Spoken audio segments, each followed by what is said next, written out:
Très heureuse de vous retrouver pour cette nouvelle émission. Bonjour chez vous, c'est votre rendez-vous quotidien avec l'actualité qui vous concerne. Des débats, des reportages en région et bien sûr toute l'actualité politique et parlementaire.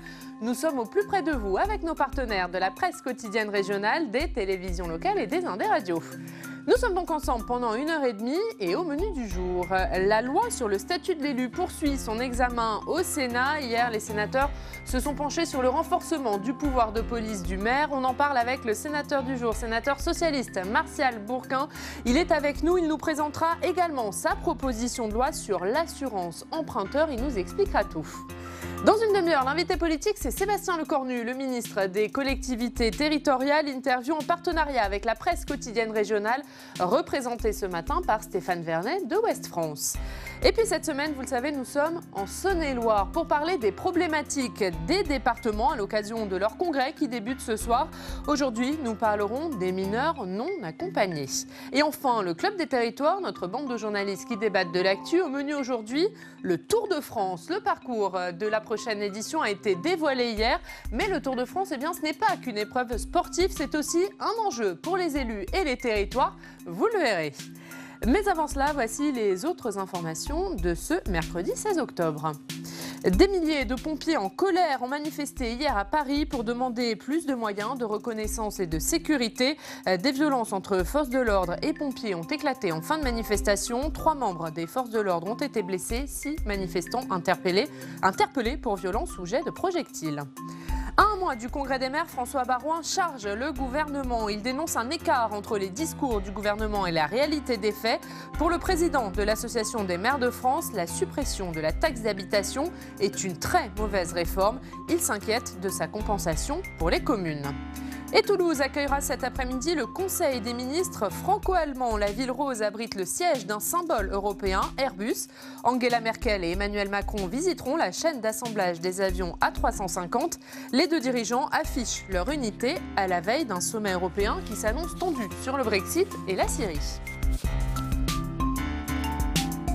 Et on débute avec le sénateur du jour. Il est élu du Doubs, siège dans le groupe socialiste, est également vice-président de la commission des affaires économiques au Sénat. Bonjour Martial Bourquin. Bonjour. Merci d'être avec nous ce matin. Actualité chargée, actualité vous concernant. On va commencer par une question d'actualité. Ces milliers de pompiers qui ont manifesté hier dans les rues de Paris. Ils demandent plus de reconnaissance, plus de moyens, plus de sécurité. Est-ce que vous avez le sentiment qu'ils sont entendus du gouvernement, ces pompiers ? J'ai l'impression que pour l'instant, ça ne négocie pas réellement. Les pompiers, depuis plusieurs mois, sont en grève. Alors, en assurant, bien sûr, les secours. Parce qu'il faut savoir que les pompiers, au quotidien, organisent les secours et sont indispensables sur le territoire. Aujourd'hui, ils ont quelques revendications qui sont des revendications qui ne sont pas jusqu'au boutiste. Il n'y a pas la moindre avancée sur ces revendications et le gouvernement devrait négocier.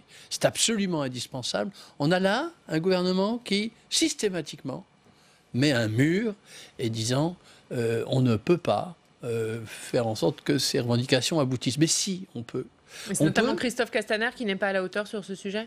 Je pense que sur beaucoup de points, Christophe Castaner est discuté dans ses fonctions. Et puis, je crois que quand on gouverne un grand pays comme la France, il faut avoir le souci du consensus. C'est pas je passe, je suis un bulldozer, passer, il n'y a rien à voir. Ça ne se passe pas comme ça. Dans un grand pays comme la France, avec une tradition démocratique comme nous avons, il faut avoir la volonté de nouer le dialogue. Et quand on noue le dialogue, 50% des problèmes sont réglés. Ce n'est pas le cas aujourd'hui, et bien sûr, les pompiers ont tout notre soutien. Autre sujet, c'est cette polémique sur le port du voile qui a été déclenché dans votre région, dans le Conseil régional de Bourgogne-Franche-Comté, par un élu du Rassemblement national. Est-ce qu'il faut clarifier la législation sur le port du voile ou pas ? Moi, j'ai été profondément choqué. J'ai regardé encore hier soir sur un de vos confrères, le quotidien, ce qui s'est passé vraiment. J'étais impressionné de ce qu'a dit ce militant et cet élu du Front National. C'était du racisme ouvert. Moi, j'ai vu cet enfant dans les bras de sa mère. On ne peut pas faire ça à un enfant. Vous vous rendez compte, il va porter ça toute sa vie. Et je trouve vraiment qu'aujourd'hui, le racisme se banalise. C'est un vrai problème que le racisme se banalise à ce point. Et n'essayons pas de dire la législation, vous savez, les agents de service public ont des droits et des devoirs. Les accompagnants n'ont pas les mêmes droits et devoirs. Et puis, qu'est-ce que vous voulez dans certains quartiers? Ça veut dire que des sorties scolaires ne seront plus possibles? Qu'on ne pourra plus visiter une commune, une salle de conseil municipal, une salle de conseil régional? Je pense qu'il faut vite revenir à la raison, mais surtout faire taire cette parole raciste. Je sais comment ça commence. Aujourd'hui, on a jeté l'opprobre sur cette dame. Demain, ça sera pire. Je sais qu'après l'incident, ces personnes sont allées voir cette dame pour l'impressionner. Quand vous dites ces personnes, ce sont les élus du Rassemblement national Du Rassemblement de votre région national, pour l'impressionner. Et d'autres élus ont été vraiment non seulement offusqués, mais sidérés par une telle attaque. Moi, je pense que le Front National ou le Rassemblement national, c'est la même chose, a une volonté, c'est de faire en sorte de dresser les Français les uns contre les autres. Et puis, je pense que dans une situation comme celle-là, ce n'est pas tellement la question de l'habit, c'est, vous savez, moi j'ai le grand... Mais sur le fond, est-ce qu'il n'y a pas une clarification à opérer sur le port du voile? On entend Jean-Michel Blanquer dire que ce n'est pas souhaitable, mais qu'il ne souhaite pas que ça soit dans la loi. Dans les assemblées, par exemple, c'est autorisé à l'Assemblée nationale, c'est interdit au Sénat. Est-ce qu'il ne faut pas un peu clarifier tout ça? Écoutez, moi je pense vraiment que si seulement c'était qu'un problème de clarification de cela. C'est quoi le problème pour vous là? Le problème, c'est le racisme qui s'affiche à visage découvert. C'est la haine qui s'affiche. Et je vais vous dire une chose. Je suis profondément pour la liberté de la femme. Et je pense que le problème, y compris au Moyen-Orient et ailleurs, c'est la place de la femme. Mais en même temps, on ne va pas tout régler à coup de règlement. On va pas tout... Ce qu'il faut faire en sorte, c'est que les Français, ensemble, trouvent le chemin du consensus, de la réconciliation, et qu'ensemble, on bâtisse une société démocratique. Si on ne sait pas faire cela, si c'est la haine qui prend le chemin et qui prend le pas sur justement cette volonté démocratique, inévitablement, nous connaîtrons des lendemains difficiles. Et on va passer à un autre sujet, Martial Bourquin, puisque le Sénat poursuit l'examen de la loi sur le statut de l'élu. C'est la loi qui vise à répondre au malaise des maires. On en parle avec notre journaliste parlementaire, Quentin Calmet.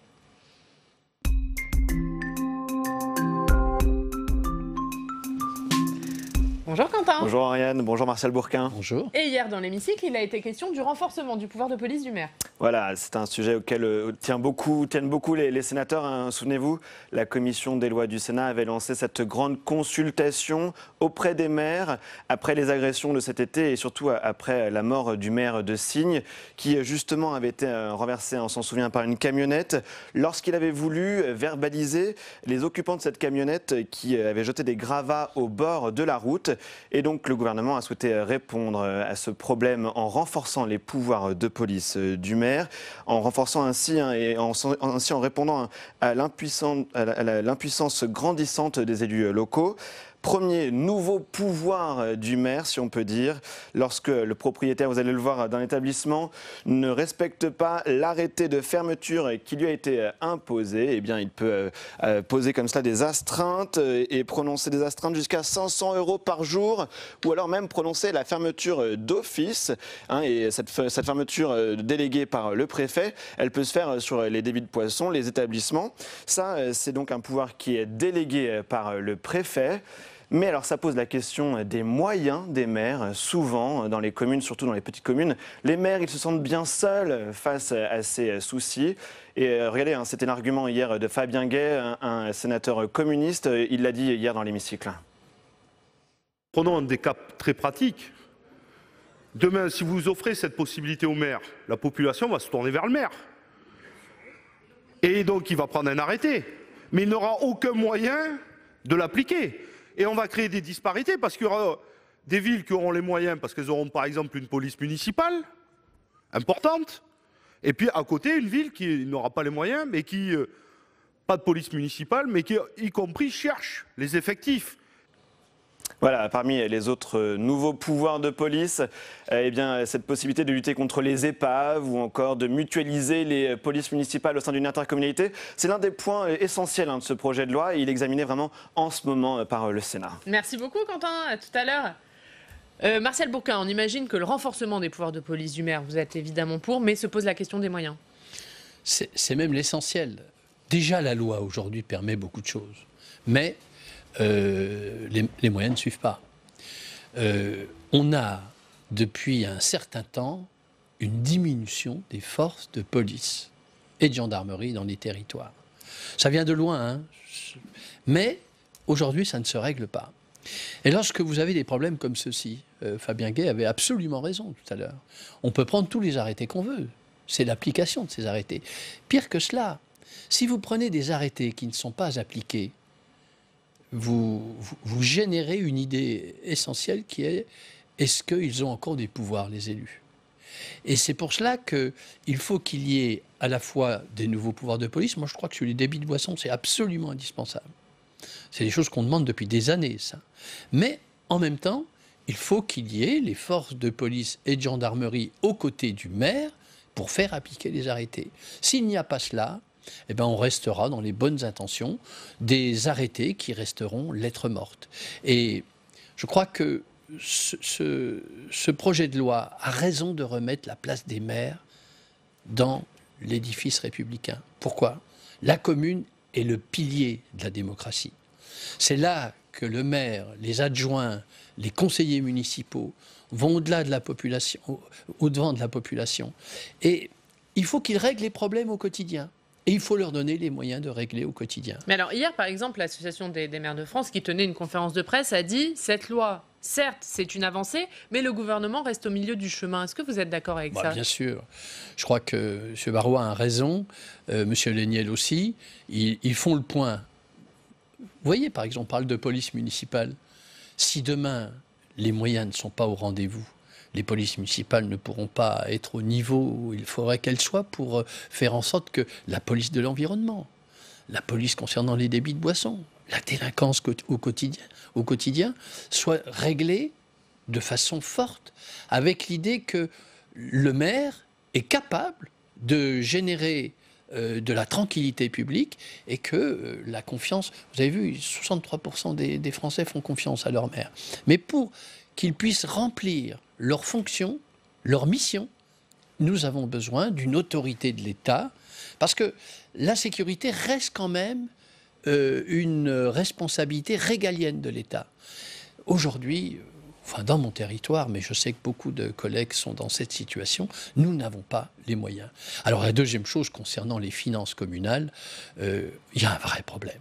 On va revenir sur cette question des finances communales parce qu'on va écouter François Baroin, mais on va recevoir Sébastien Lecornu dans une vingtaine de minutes. C'est lui qui porte ce texte, hein, c'est lui qui était au Sénat depuis le début. Est-ce que vous avez l'impression qu'il a entendu le Sénat, qu'il vous a écouté? Moi, je vais vous dire ce que je pense. Vraiment. Il y a eu un moment, c'était « balance ton maire ». Il y avait trop d'élus. À quoi ils servaient réellement? Et puis, il y a eu le grand débat, il y a eu le mouvement des Gilets jaunes. Puis tout d'un coup, on s'aperçoit que les élus sont indispensables au territoire. Que si demain ils étaient remplacés par des fonctionnaires et tout cela, ça coûterait très cher à la société. Que la paix sociale a besoin d'élus au quotidien qui se salissent les mains, qui vont au-devant des populations. Et le balance ton maire est devenu cajole ton maire. Maintenant, il faut des résultats. Moi, je dis à M. Lecornu, chiche, faisons en sorte que la commune revienne au cœur vraiment de l'édifice républicain. Mais en même temps, s'il n'y a pas de moyens, eh bien, ça sera du cajolage et il n'y aura pas de résultat derrière. Alors, on est tous là. Hier, si l'AMF a fait un communiqué extrêmement vigoureux, notamment sur les finances communales, eh bien, les résultats ne seront pas au rendez-vous. On va en parler justement, puisque vous le disiez, l'AMF tenait hier une conférence de presse. Elle a vivement attaqué la réforme des finances locales, une très mauvaise réforme, a dit François Baroin. On va regarder le résumé de cette conférence de presse avec Béatrice Finzan. C'est difficile de qualifier une avancée le non-respect d'un engagement. Il s'attaque aux ressources locales et indirectement à l'autonomie financière des communes. Pour l'Association des maires de France, le projet de loi de finances 2020 est injuste. Actuellement en discussion au Parlement, la réforme fiscale ne prévoit pas de véritable compensation à la suppression de la taxe d'habitation. C'est facile de faire le bonheur des uns avec l'argent des autres et la suppression de la taxe d'habitation demeure une très mauvaise réforme.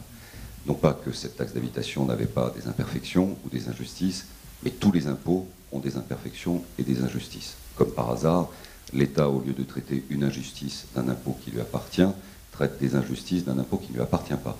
La réduction des ressources locales reviendrait donc à amoindrir le rôle de l'élu et à casser sa relation avec ses administrés, déjà mise à mal. Les collectivités dénoncent une perte en pouvoir d'achat, mais surtout en pouvoir d'action. C'est à la fois une loi de stagnation et de régression. De stagnation, puisque c'est un gel des dotations auxquelles nous assistons. Au total, nous perdons en pouvoir d'achat 1,5% sur 40 milliards de transfert des fonds de l'État vers les collectivités. Ça veut dire que c'est une perte de 600 millions de pouvoir d'achat. L'Association des maires de France appelle à un moratoire sur la réduction des ressources locales à un mois du Congrès qui doit les rassembler et où sera présent Emmanuel Macron. Vous êtes d'accord, Martial Bourquin, cette suppression de la taxe d'habitation, c'est une très mauvaise réforme, comme le dit François Baroin? Pour les Français, c'est du pouvoir d'achat en plus. Et inévitablement, le piège qu'avait tendu Emmanuel Macron, c'est de faire une réforme que les collectivités locales payent. Et le but qui s'est fixé avec les baisses de dotation, c'est de faire en sorte que cette réforme-là, à la fin, soit payée par les collectivités locales. Par rapport au débat que nous avions auparavant, s'il n'y a plus de moyens, si les collectivités locales ont des budgets de plus en plus difficiles, il y aura des difficultés, y compris à faire appliquer les pouvoirs de police du maire et bien d'autres choses, sur des tas de réformes. Et donc... Et vous dites aujourd'hui, attention, les communes sont en danger? Ah ben non seulement elles sont en danger, moi j'ai vu des pertes de dotation globale de fonctionnement de 40-60%. J'ai vu des maires me dire je ne peux pas boucler mon budget et je n'en dors plus. Il y a des situations vraiment parfois inextricables. Et c'est pas ça, c'est que nous allons progressivement vers une baisse. Et c'est vrai, alors Emmanuel Macron a accéléré tout ça, mais ça existait déjà auparavant.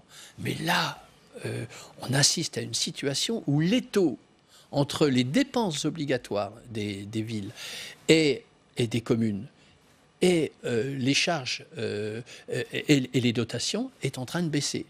Et là, vous savez que pour une commune, sa liberté, c'est d'avoir une recette fiscale dynamique. Et là, il n'y aura plus cette recette fiscale dynamique. Alors, les villes sont dans un étau, les communes sont dans un étau. Je comprends les maires, vous avez vu que c'est toute tendance politique confondue, qui disent en gros, faites attention. Il y avait eu des engagements du président de la République. Elles ne sont pas tenues. Ces engagements ne sont pas tenus. Et donc, on se retrouve avant les élections municipales et avant le congrès des maires, dans une situation, un bras de fer avec le pouvoir central. Allez, on a parlé des communes, Martial Bourquin, on va parler des départements. Pour cela, on va aller à Orléans, retrouver nos partenaires de la Nouvelle République. Bonjour Éric Richard, vous êtes journaliste à la Nouvelle République dans la rédaction d'Orléans et vous allez nous parler d'un sujet qui a fâché les départements, c'est les 80 km/h.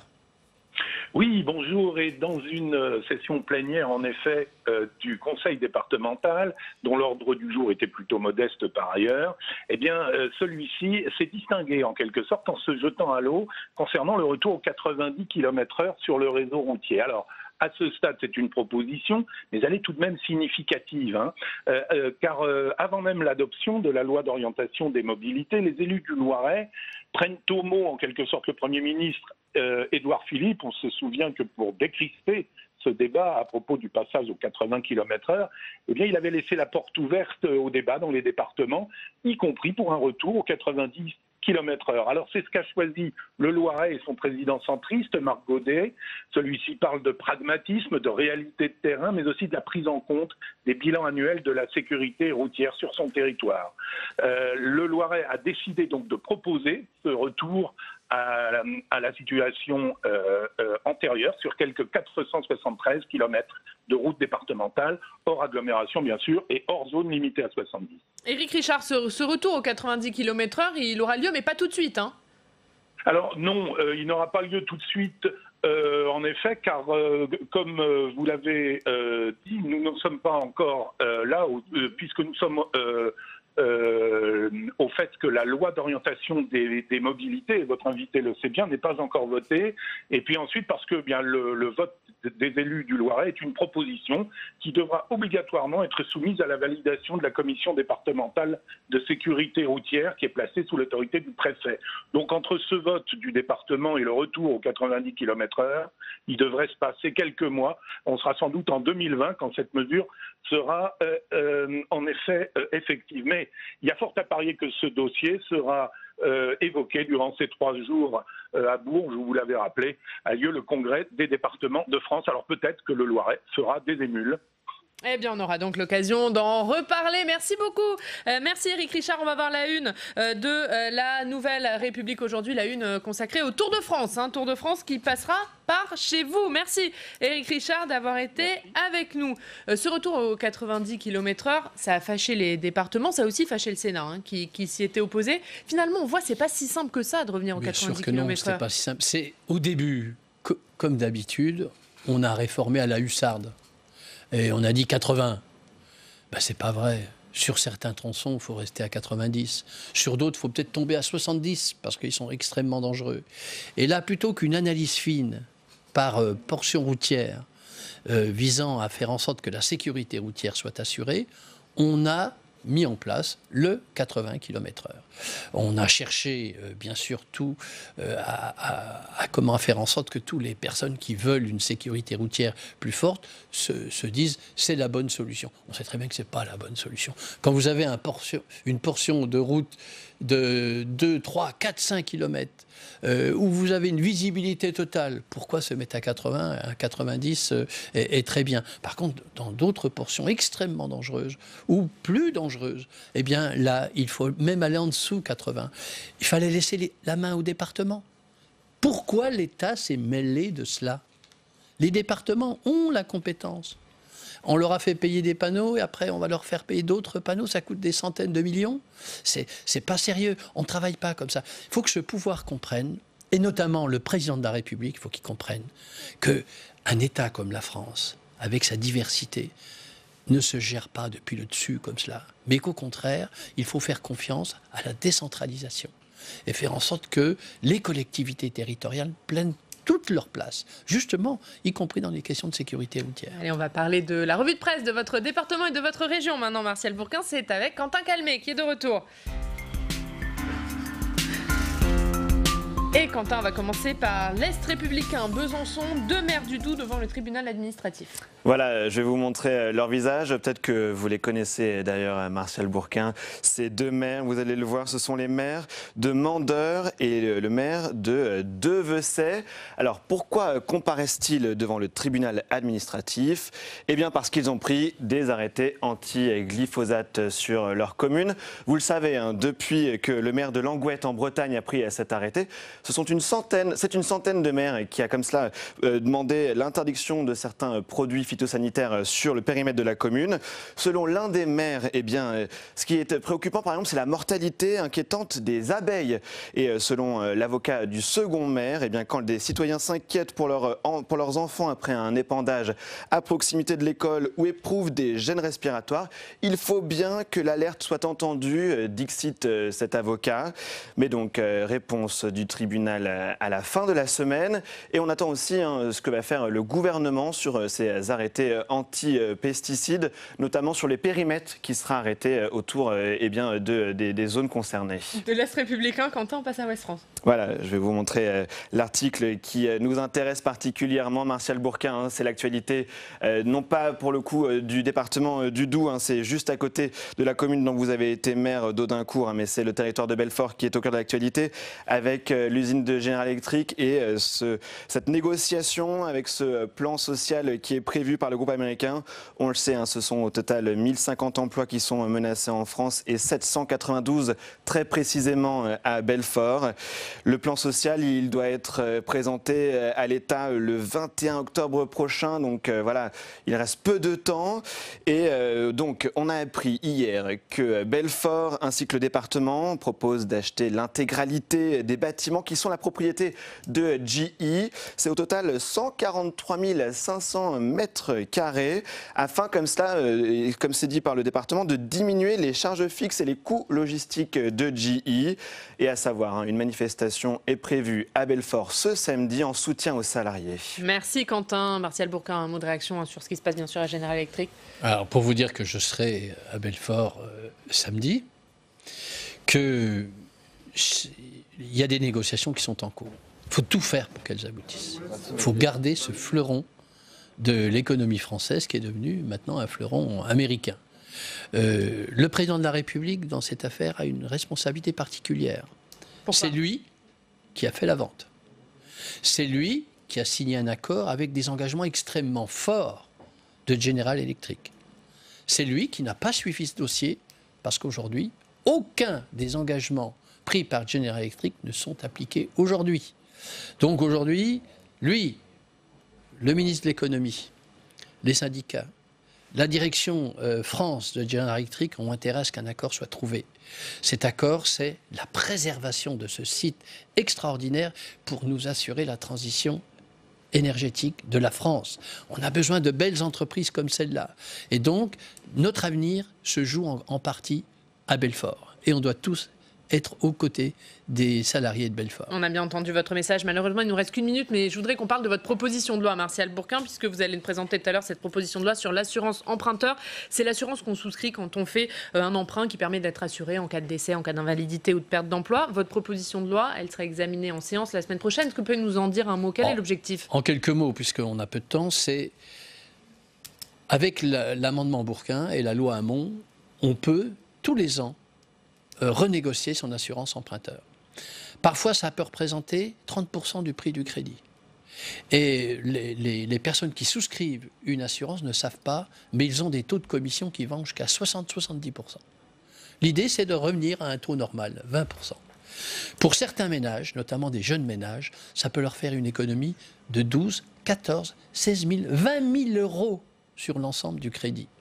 Et aujourd'hui, on s'est rendu compte que 87% des banques détenaient encore ce monopole de l'assurance emprunteur.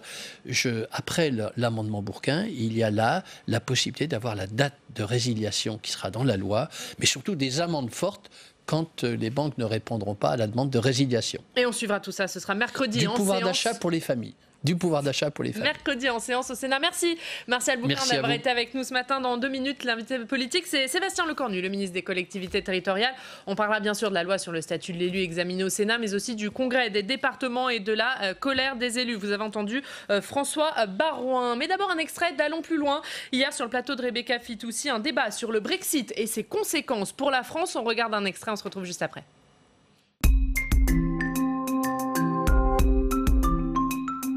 Après le référendum du Brexit, on se rappelle que ça doit être une catastrophe. On a 1,9% de croissance au Royaume-Uni depuis le référendum du Brexit. Ça n'a pas été une catastrophe. Aujourd'hui, donc, le Royaume-Uni a un taux de chômage à 3,9%, à 4% de hausse de salaire parce qu'ils ont réduit en partie l'immigration depuis que ce référendum a eu lieu. La France, elle, effectivement, est plus fragile. Elle a 1,3% de croissance. On est proche de la bascule et l'Allemagne est en récession.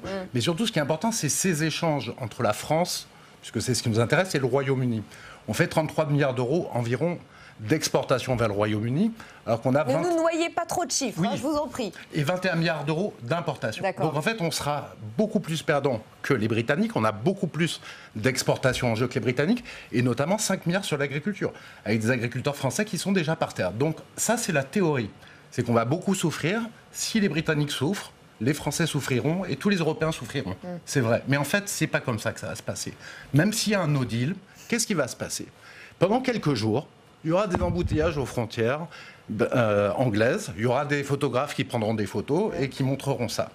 Mais au bout de quelques jours, que vont se dire les gouvernements responsables à ce moment-là? Le gouvernement français, M. Macron, les gouvernements allemands, le gouvernement anglais. eh bien, on va trouver un accord de commerce. C'est simple, ça fait 3 ans qu'on négocie, on sait ce qu'on doit trouver, on signe des accords de commerce avec le monde entier, on trouve un accord de commerce. Donc, je vous parie que s'il y a un Brexit sans accord, au bout d'une semaine, nos gouvernements responsables trouveront un accord pour ne pas faire souffrir et envoyer la France au tapis dans la récession avec toute l'Europe.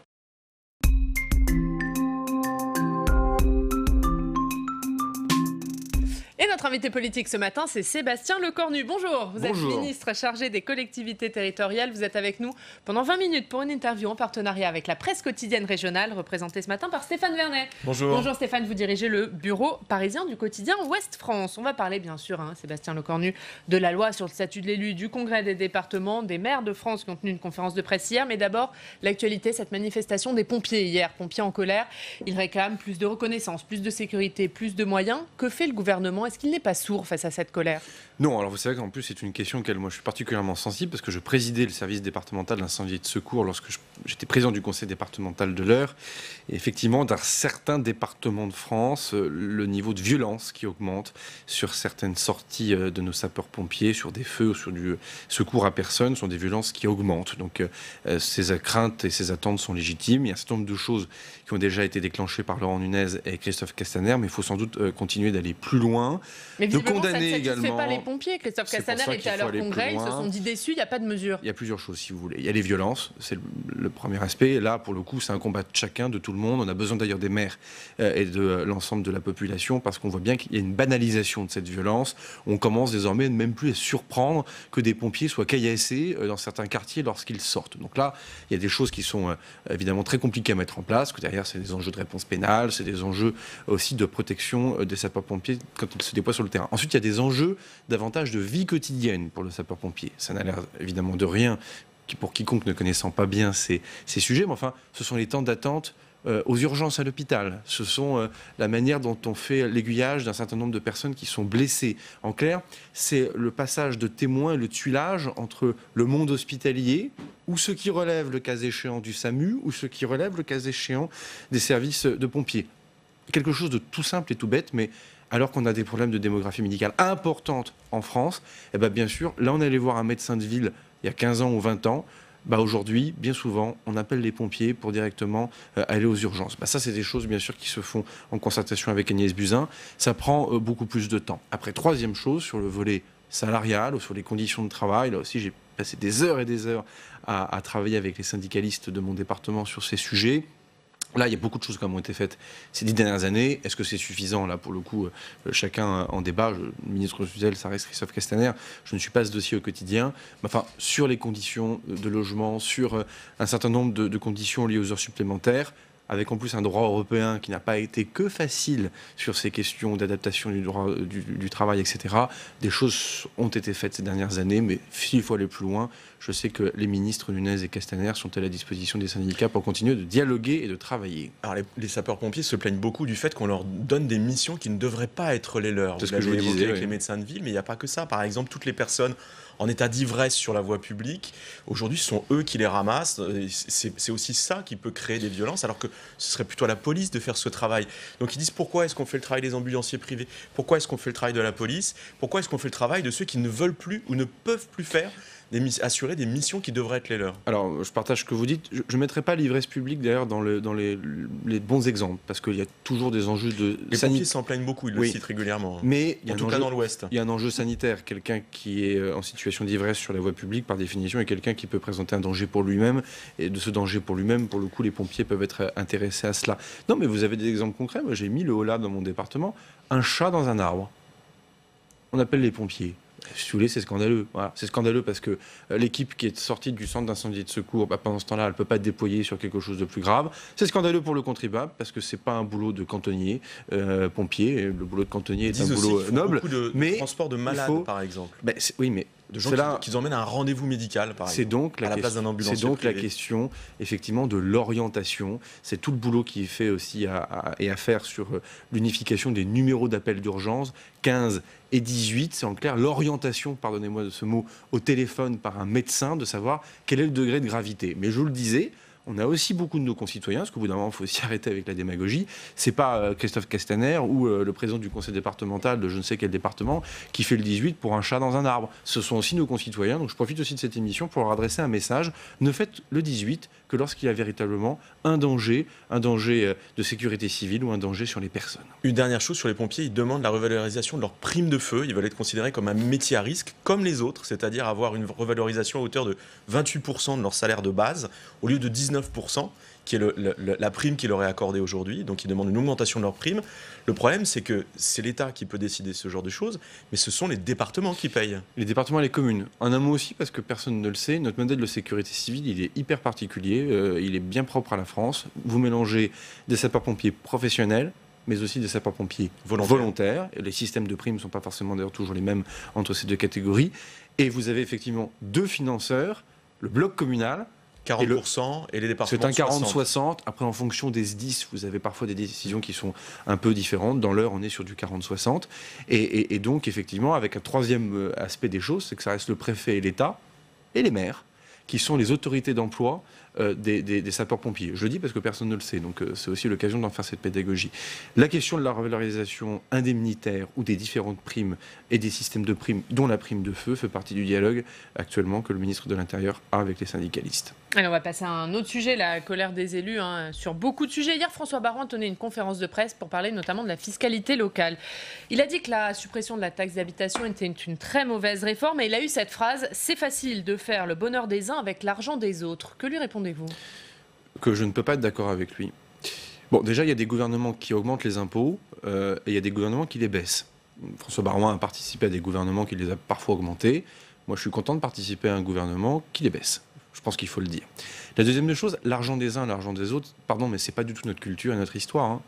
Il y a une seule personne, c'est le citoyen contribuable.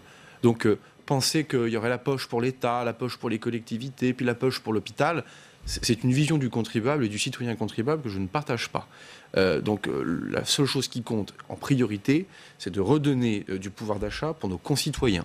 Et d'ailleurs, nos campagnes, notre ruralité se portera d'autant mieux qu'on aura redonné du pouvoir d'achat aux Français. Pensez qu'il y a des collectivités d'un côté, j'y viens, pensez qu'il y a des collectivités d'un côté et le citoyen contribuable de l'autre, et encore de l'autre, l'État, est une vision qui, pour un ancien ministre de l'Intérieur, ancien ministre du Budget, ancien ministre de l'Économie et du Finance, est une vision que je ne peux pas partager. Mais François Baroin a du talent, il fait de la politique, donc je ne peux pas lui en vouloir. Pour vous, il fait de la politique, il n'y a pas de sincérité, il n'y a pas une vraie inquiétude. Il y a de la sincérité parce que c'est quelqu'un de bien, et mes rapports avec lui sont excellents. Mais enfin, chaque année, je constate quand même qu'on entend toujours plus ou moins le même refrain. Donc ça veut dire quand même qu'il y a une forme d'habitude qui se prend. Et surtout, moi, j'entends un décalage entre... C'est-à-dire qu'il n'a pas les réponses à ses inquiétudes aussi. Oui, mais après, j'ai quand même un décalage entre ce que me disent les présidents départementaux des maires de France. Dans chaque département, il y a des bureaux départementaux.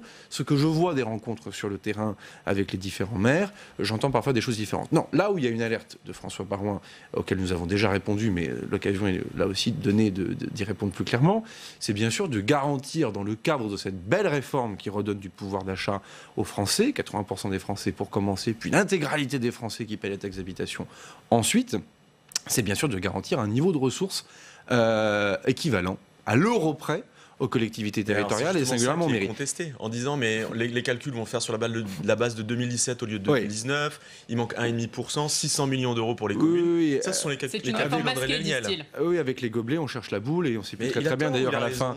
Mais il y a 2 ans. Il cherche la petite bête, mais il est bon dans les calculs. Regardons les choses avec un peu de précision. Il y a 2 ans, les mêmes associations, ou même, j'ai tort de le dire, les mêmes personnalités au sein des mêmes associations, ce qui n'est pas tout à fait la même chose, nous disaient mais ce dégrèvement à l'euro près est un mensonge. Vous verrez, l'État ne dégrèvera pas à l'euro près. 2 ans plus tard, je fais toujours la même démonstration quand je fais un congrès des maires.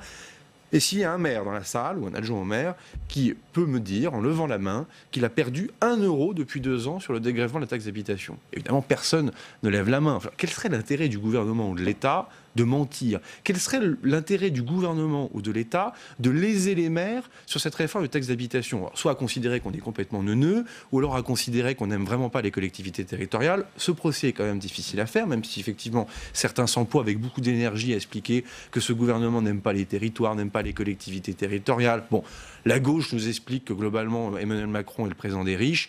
une partie de la droite explique qu'on n'aime pas les territoires. Je crois que depuis le grand débat, et avec aussi des personnalités comme Jacqueline Gouraud et Mapom modestement, ou même Gérald Darmanin et quelques autres dans les ministères concernés par cette réforme, c'est compliqué d'expliquer que l'ancien maire de Tourcoing, que la sénatrice bien connue de cette maison, Jacqueline Gouraud, ou Mapom, nous n'aimons pas les collectivités territoriales. Mais les élus disent le discours c'est bien, le discours on l'entend, il y a eu un tournant, mais pas dans les actes. Et Sébastien André Léniel, on va bien préciser les choses, que les élus, j'en suis un aussi, donc devant vous avez un élu local qui dit qu'il n'est pas d'accord déjà, vous voyez, bon.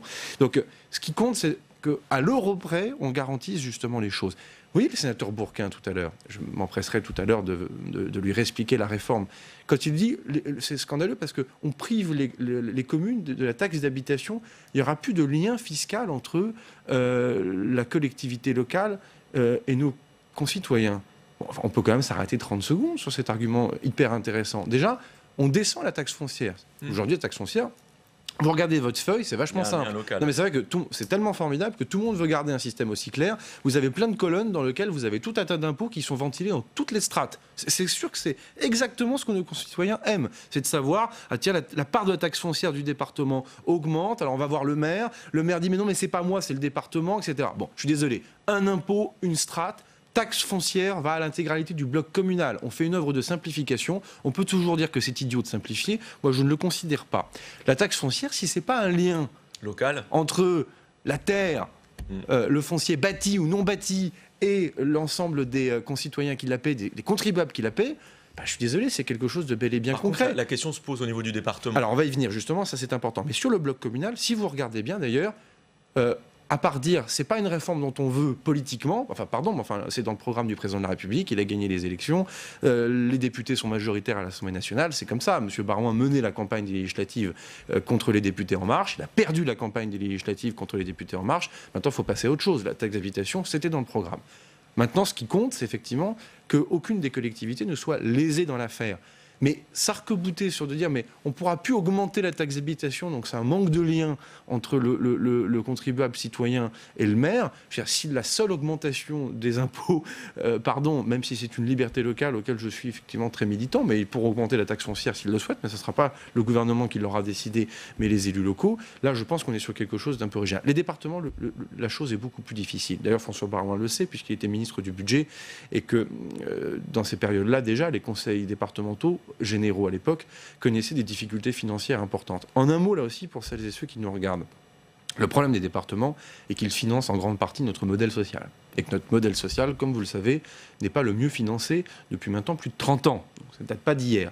Et effectivement, vous avez des dépenses qui sont très dynamiques. Soit structurellement, le vieillissement avec l'APA, la population vieillit, donc le niveau d'APA et le montant sur ces allocations augmente, ou des dépenses sociales qui sont conjoncturelles, en clair la pauvreté, le RSA, vous avez une crise économique, vous avez un choc, la dépense en RSA augmente, c'est d'ailleurs bien naturel au titre de nos solidarités, ou alors au contraire la situation économique va mieux et auquel cas les finances départementales vont mieux. Sur ces deux points que vous venez de citer, RSA et APA, exactement. Les départements disent qu'il leur manque toujours 9 milliards non compensés. C'est pour cela que, et là c'est l'ancien président de département et toujours l'élu départemental que je suis, reste quand même persuadé que la réforme que nous proposons ne peut qu'être un bon pas en avant. Est-ce qu'il est suffisant ? Je ne dis pas ça. Parce que vous êtes, juste parce que vous êtes au gouvernement, Sébastien Lecornu. Est-ce que le Sébastien Lecornu, président du conseil départemental, l'aurait approuvé sans broncher ? Eh bien, les journalistes de Ouest France iront voir ce que le jeune Lecornu racontait dans les colonnes de Paris-Normandie, une fois n'est pas coutume, et puis vous verrez bien que je disais toujours le même refrain, puisque les dépenses départementales sont dynamiques, il est temps de nous donner des recettes dynamiques. Je vais vous l'expliquer en une phrase. Demandez la seule augmentation des DMTO. Alors, les DMTO, ça paraît sympathique comme ça s'appelle les frais de notaire. Oui, frais de notaire. On va le dire encore plus clairement. En clair, vous avez quelqu'un qui veut acheter une maison, il va payer les frais de notaire. Est-ce que vous pensez vraiment que augmenter les frais de notaire, ça sert à payer le RSA ? Enfin, je pense qu'au bout d'un moment, il faut se dire un peu la vérité. Donc oui, qu'est-ce que veut faire le gouvernement ? Flécher de la TVA, donc c'est un impôt national dynamique, pour essayer de payer des dépenses sociales nationales aussi, même si elles sont territorialisées dans chaque département, dynamiques. Imaginez que de la richesse comme la TVA puisse permettre justement de payer et d'aider à alimenter justement les budgets des départements pour payer ces dépenses sociales. Entre nous, c'est pas une mauvaise réforme. D'ailleurs, vous regarderez dans le détail, autant que l'ADF a des positions de principe en disant « nous, on voulait garder la taxe foncière », que quelque chose d'ailleurs de qu'on peut entendre. C'est un bel argument politique de dire, nous, historiquement, on a la taxe foncière, on ne voulait pas en être dépossédé. Bon, moi, je ne suis pas d'accord avec ça, mais je comprends. Quand Dominique Bussereau dit ça, moi, je comprends très bien qu'il dit ça. Mais je réponds aussi en face, si on regarde les chiffres, la fiscalité dynamique nationale pour des dépenses sociales dynamiques nationales, c'est quand même quelque chose d'intéressant, sachant qu'en plus, Édouard Philippe l'a annoncé, en termes de compensation de TVA, nous irons un peu plus loin même que l'euro près pour commencer justement ce rattrapage sur les finances départementales qui prendra si on du vous temps. comprend bien, toutes ces réformes, elles sont formidables pour les élus locaux. Pourtant, ils sont en colère. Vous l'expliquez comment? Vous parlez politique. Mais il va falloir me présenter. Ce sont des arguments politiques pour vous? Non, mais si vous voulez, il y a deux choses. Je suis en train de porter une loi dans cette maison. J'ai quitté d'ailleurs l'hémicycle à 1h du matin. Je reprendrai tout à l'heure.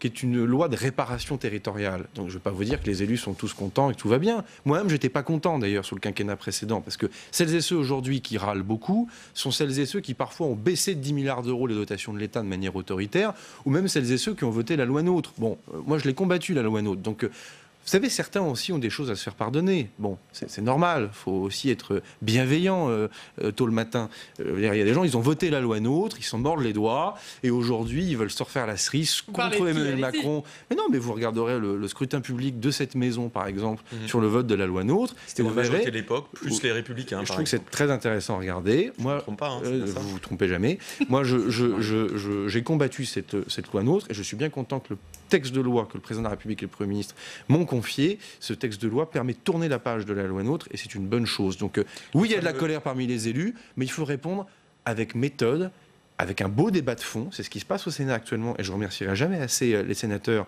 de permettre ce débat de bonne qualité, vraiment de très bonne qualité. Les enrichissements proposés sur engagement et proximité, vous faisons-le, j'y viens tout de suite, faisons-le avec des arguments de vérité. Expliquer que la réforme de la taxe d'habitation va conduire à ce que les communes perdent des ressources parce que les maires ne pourront plus augmenter tel ou tel impôt alors que la taxe foncière descend, vous voyez, c'est sans fin. Donc vous dénoncez un mensonge de la part de l'Association des maires de France? Non, ils ont des inquiétudes. Une association est là aussi pour pointer ces inquiétudes. Je dis juste, c'est que je veux aussi qu'on débatte de choses qui sont justes et exactes. Quand l'Association des maires de France a dit vous ne revalorisez pas les bases, ça va donc priver les collectivités d'une augmentation l'année prochaine. C'est donc pas une diminution, mais ça aurait privé les collectivités d'une augmentation sur la feuille d'impôt de nos concitoyens. Hein. Je veux dire, il faut quand même aussi bien finir nos phrases pour que tout le monde le comprenne. Et ben, vous voyez, la majorité parlementaire à l'Assemblée nationale, elle a entendu François Baroin et elle dit on comprend que vous ayez besoin de dynamisme sur les bases, donc on permettra cette revalorisation des bases à hauteur de 200 millions d'euros. Donc François Baroin est dans son rôle. Je dis juste que mon rôle aussi, c'est d'y répondre. Voilà, tout simplement. Sur engagement et proximité, donc la loi en première lecture au Sénat, le projet de loi que vous portiez sur la réforme du statut des maires, est-ce que les enrichissements proposés par le Sénat vous conviennent? Ils sont de toute nature. Déjà, je veux saluer le travail de Mme Gatel et M. Darnaud, qui sont les deux sénateurs rapporteurs de ce texte de loi, qui sont des gens engagés, passionnés. Sénatrice d'Ille-et-Vilaine et sénateur de l'Ardèche, qui sont des gens qui sont passionnés par la question et à qui, en plus, leur niveau de connaissance des collectivités territoriales est satisfaisant, plus que satisfaisant, et donc crée cette richesse-là. Bon, si on se dit la vérité, le texte va sortir du Sénat de manière enrichie, de manière très intéressante sur un certain nombre de sujets. Je pense par exemple sur la police des maires. Voilà, je pense qu'il y a des relèvements de seuil sur un certain nombre d'amendes administratives, ou des situations dans lesquelles je ne m'étais pas forcément projeté, sur lesquelles les sénateurs ont souhaité aller plus avant. Je trouve ça intéressant. Après, ce qui est intéressant, c'est que là aussi, je vois la différence et le décalage, mais de bonne foi, entre liberté locale... il n'était pas de bonne foi le décalage avec l'AMF La bonne foi chez André Léniel, parfois, me saute moins aux yeux. Bon. Mais je le dis avec, là aussi, la bienveillance qui le convient. Mais je pense que je peux le dire. Non, blague à part, et de manière sérieuse, Gérard Larcher et quelques autres, à juste titre, disent « donner plus de liberté locale ». Le président de la République dit la même chose. Enfin, on voit bien quand même que le texte va sortir du Sénat avec des obligations nouvelles. Et ce sont des obligations que le gouvernement n'a pas fait voter. Bien au contraire, je m'y suis opposé. Parce qu'il y a quand même malgré tout, dans ce pays, et y compris dans cette maison, j'y viens, dans cette maison, un goût pour l'égalité. C'est-à-dire que d'un côté, on a les discours qui portent à la liberté, discours auxquels je souscris. Enfin, cette inquiétude française qu'il puisse se passer quelque chose en Bretagne qui serait différente que dans les Hauts-de-France, ou qui puisse encore être différente qu'à Marseille, est quelque chose quand même qui préoccupe tout le monde. Donc parfois, on aime rendre des choses obligatoires pour être sûr qu'elles se feront partout. Et là, pour le coup, c'est le contraire de la liberté locale. Alors, clairement, qu'est-ce que vous allez garder du Sénat et qu'est-ce qui passera à la trappe? Non, ça, je ferai ce travail après la discussion. Il reste encore 340 amendements. Donc, moi, j'ai besoin véritablement d'avoir cette vue d'ensemble. Je veux une CMP conclusive dans les meilleurs délais. Donc, j'essaierai de tendre à cette convergence. Après, oui, il y a parfois des choses qui m'ont étonné. Je l'ai dit plusieurs fois au banc.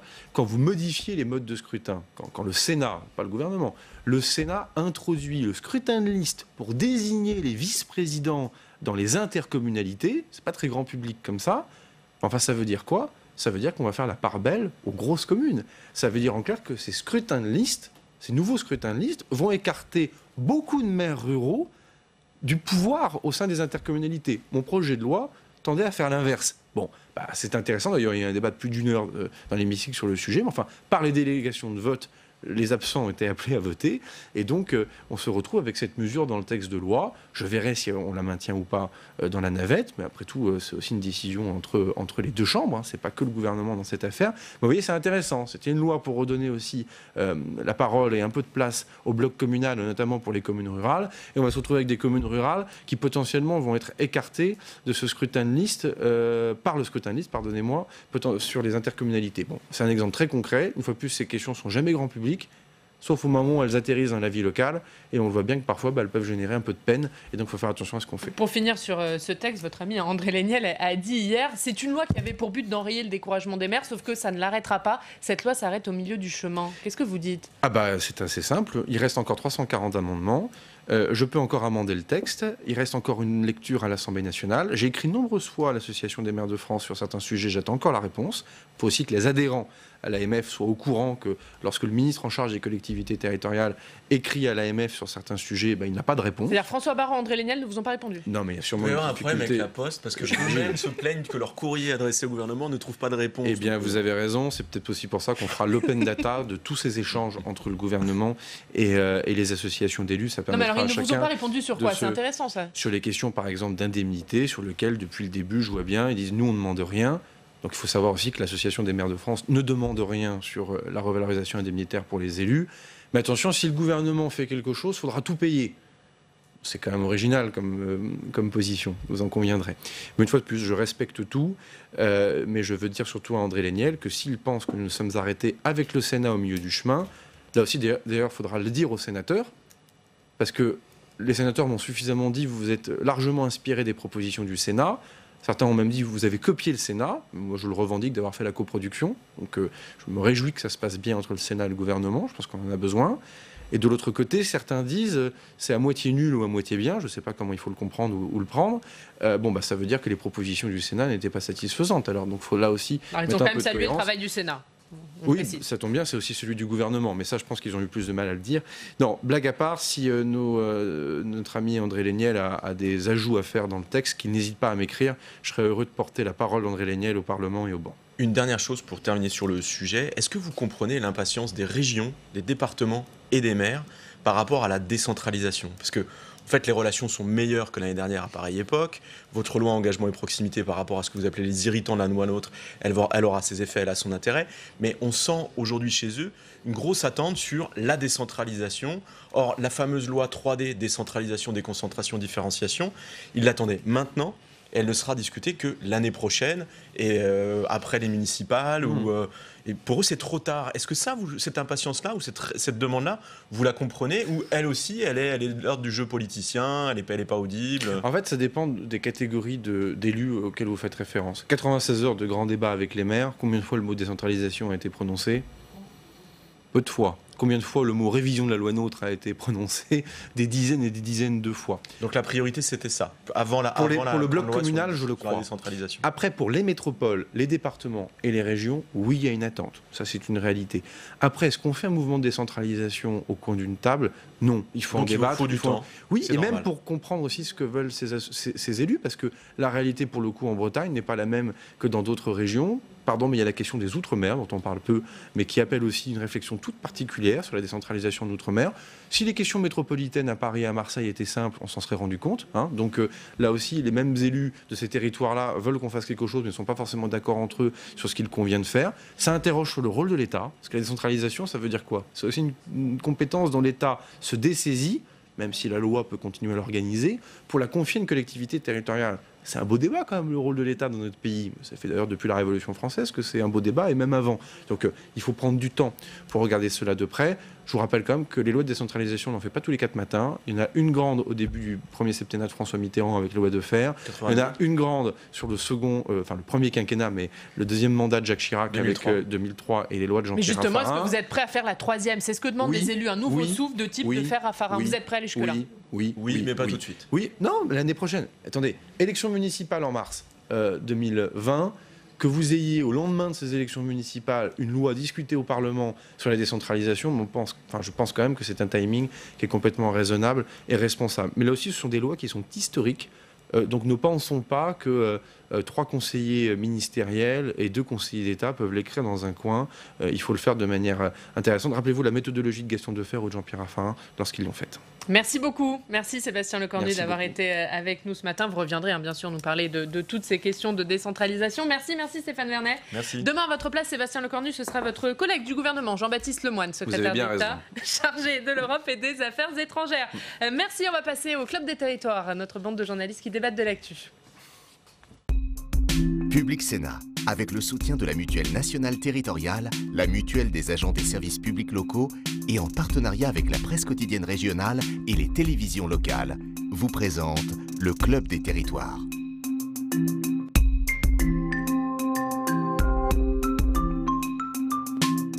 Le Club des Territoires en partenariat avec la presse quotidienne régionale, les télévisions locales et les Indés Radio. Aujourd'hui avec la bande, nous parlerons du Tour de France. Le parcours a été dévoilé hier, mais vous allez le voir, il n'y a pas que les coureurs qui l'attendaient ce parcours, les élus et les territoires aussi, pour eux, c'est un enjeu. Et puis nous parlerons du coup de gueule des associations d'élus, les départements qui débutent leur congrès ce soir, mais aussi les maires. François Baroin, hier, a tenu une conférence de presse où il a protesté contre la suppression de la taxe d'habitation. Et justement, puisqu'on parle des départements, cette semaine, nos reportages en région s'intéressent à ces problématiques des départements. Nous sommes toute la semaine en Saône-et-Loire et aujourd'hui, on va parler des mineurs non accompagnés. Les départements, au titre de la protection de l'enfance, ont la charge de ces étrangers mineurs qui arrivent sur leur territoire. Leur nombre a fortement augmenté depuis 3 ans. Ça représente un coût de 2 milliards d'euros pour les départements. Ils se disent dépassés.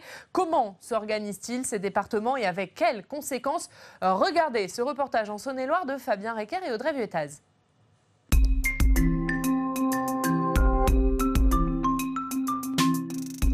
Nous sommes ici dans le sas de premier accueil mis en place par le département de Saône-et-Loire. C'est ici que les jeunes qui arrivent dans le département se présentent. Ils vont pouvoir se reposer, avoir un repas chaud, prendre une douche, même passer un examen médical. Mais très vite, ils vont devoir se soumettre à une évaluation afin de déterminer s'ils sont oui ou non mineurs. Et ça se passe dans le bâtiment d'à côté.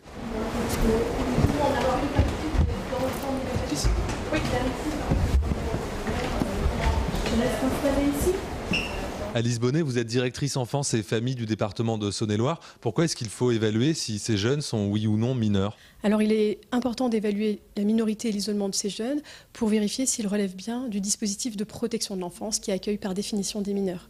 Et concrètement, comment fait-on pour évaluer si un jeune est mineur ou pas? On interroge l'ensemble des aspects de la vie du jeune, son parcours, son récit. On regarde s'il est concordant avec l'âge allégué. Puis on peut également procéder à des vérifications documentaires si on a un doute sur la minorité à l'issue de ce premier entretien. Cette évaluation, on la transmet au parquet qui, lui, peut éventuellement requérir un âge osseux. C'est-à-dire qu'on fait un test osseux, mais sur décision d'un juge? Tout à fait. Il s'agit effectivement de ces réquisitions d'âge osseux. Et une fois qu'on a évalué s'il est oui ou non mineur, qu'est-ce qu'il se passe pour ce jeune? Si le jeune est reconnu majeur, eh bien, il ne relève plus de la responsabilité du département et donc on l'oriente vers des services de l'État, les centres d'hébergement d'urgence qui ont vocation à le prendre en charge. Et s'il est mineur, eh bien là on a 2 cas de figure, soit le magistrat, donc le parquet prononce une ordonnance de placement provisoire en Saône-et-Loire, auquel cas le jeune reste en Saône-et-Loire, il est inséré, il va être scolarisé, apprendre un métier. Donc on a toute cette phase d'insertion où il peut être réorienté vers un autre département qui fera ce même travail au regard de la clé de répartition nationale. En 2015, une centaine de mineurs non accompagnés étaient venus taper à la porte du département. 3 ans plus tard, en 2018, ils étaient 1200. Alors, quelles conséquences pour la politique départementale? On va poser la question au président de la Saône-et-Loire. Andrea Cari, bonjour. Vous êtes le président du département de Saône-et-Loire. Alors, cette question des mineurs non accompagnés, quelles conséquences ça a pour votre budget? Les conséquences, c'est une enveloppe de 7,5 millions d'euros sur le budget 2018 consacré uniquement aux mineurs non accompagnés. Et est-ce qu'il s'agit là d'une question seulement financière? Bien sûr que non. C'est aussi une organisation nouvelle, puisque tout ça nécessite un accompagnement, des places supplémentaires pour pouvoir accueillir ces jeunes. C'est aussi des places d'apprentissage, c'est aussi des places dans les écoles. Donc tout ça nécessite une organisation sur laquelle d'ailleurs le département n'était pas prêt. Est-ce que l'État aujourd'hui joue son rôle aux côtés des départements sur ce dossier ? Je trouve qu'il était assez long avant peut-être de prendre conscience. Et là encore, il n'est pas tout à fait au rendez-vous. Parce que je pense quand même que cette question-là, elle dépasse largement les frontières d'un département. C'est une question nationale, c'est une question internationale, parce qu'on est sur des flux migratoires. Les associations auxquelles nous avons parlé reconnaissent les efforts du département de Saône-et-Loire, mais disent vouloir rester vigilantes.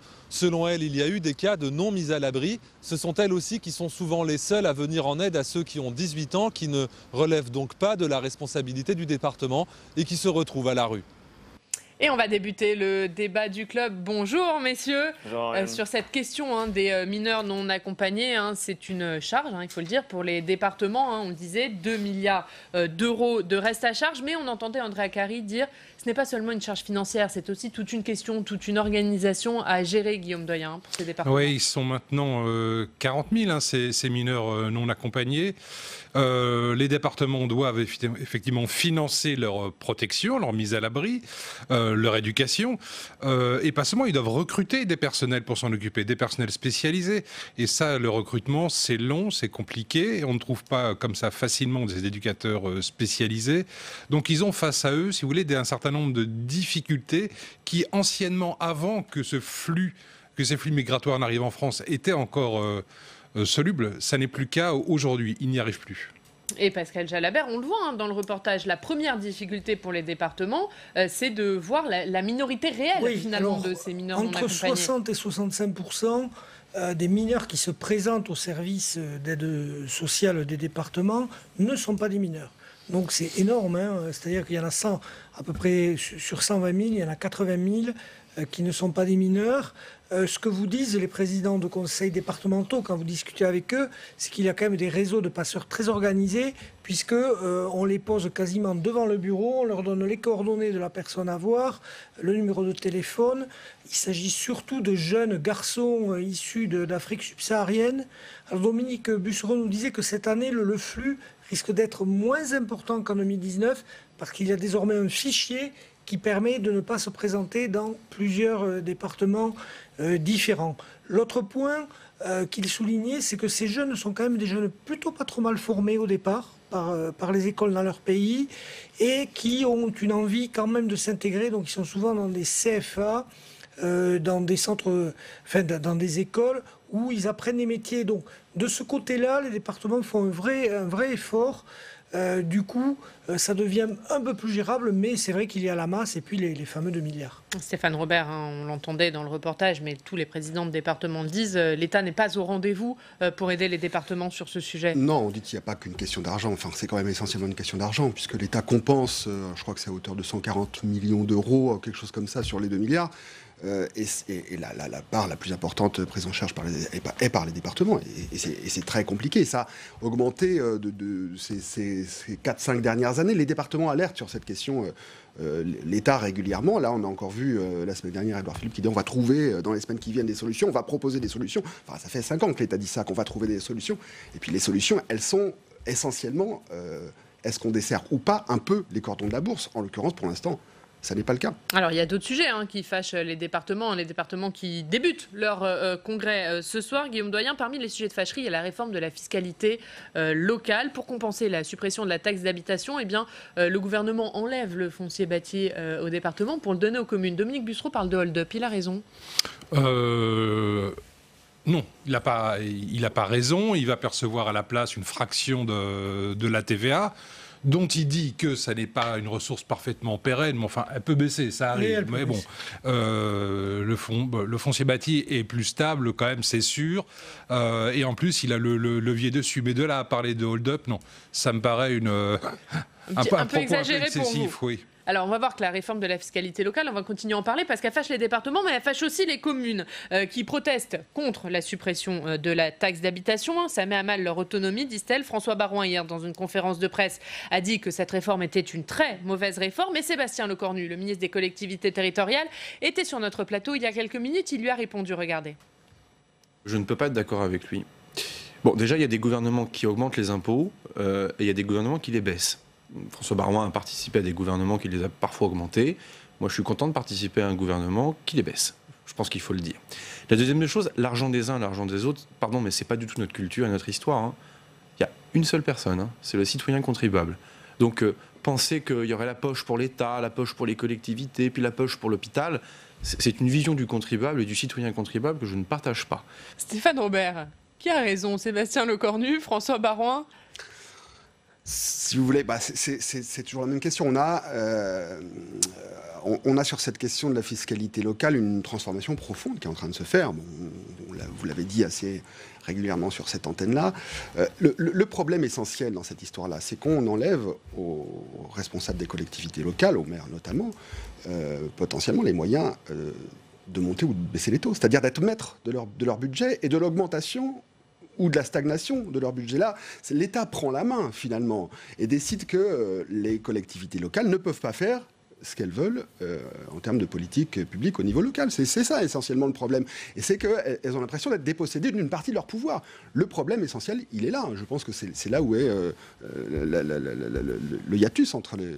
Oui, alors on peut le voir autrement. C'est-à-dire que le fait d'attribuer une part de TVA, que ce soit l'État qui, pour le coup, redistribue les ressources, ça rend quand même les choses plus égalitaires et plus de péréquation. Je vais prendre qu'un exemple. Ce qu'on appelle les frais de notaire communément, les droits de mutation, appelés frais de notaire. Si vous êtes à Paris ou dans les Yvelines, vous rentrez des sommes considérables. Je crois qu'à Paris, on en parlait à Guillaume, c'est plus d'1 milliard chaque année qui rentre.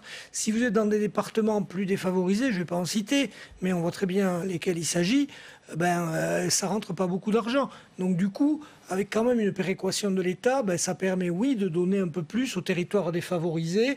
Et puis, la ville de Paris, elle n'a peut-être pas besoin de ça pour vivre. Guillaume Doyen, c'est pas une si mauvaise réforme que ça?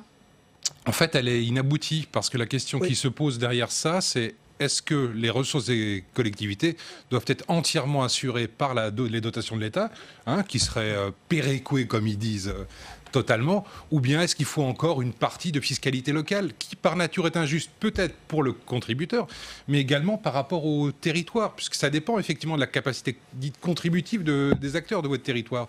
Donc il y a des gens, y compris des cadres territoriaux, qui pensent qu'il faut balayer tout ça maintenant, et qu'on dit, voilà, vous avez tant de population, cette population présente à tel type d'âge, vous avez beaucoup de jeunes, beaucoup de vieux, vous avez beaucoup de pauvres, beaucoup de riches, et c'est comme ça qu'on va vous attribuer des dotations, et ça ne tiendra plus compte spécifiquement, si vous voulez, de la richesse de votre population. En même temps, c'est difficile de protester contre cette réforme, parce que c'est une réforme populaire, puisqu'elle fait gagner du pouvoir d'achat aux Français, et on le voit, Sébastien Lecornu, quand on l'interroge sur la suppression, il prend le citoyen à témoin. Ça va être compliqué pour François Baroin de se faire entendre là-dessus?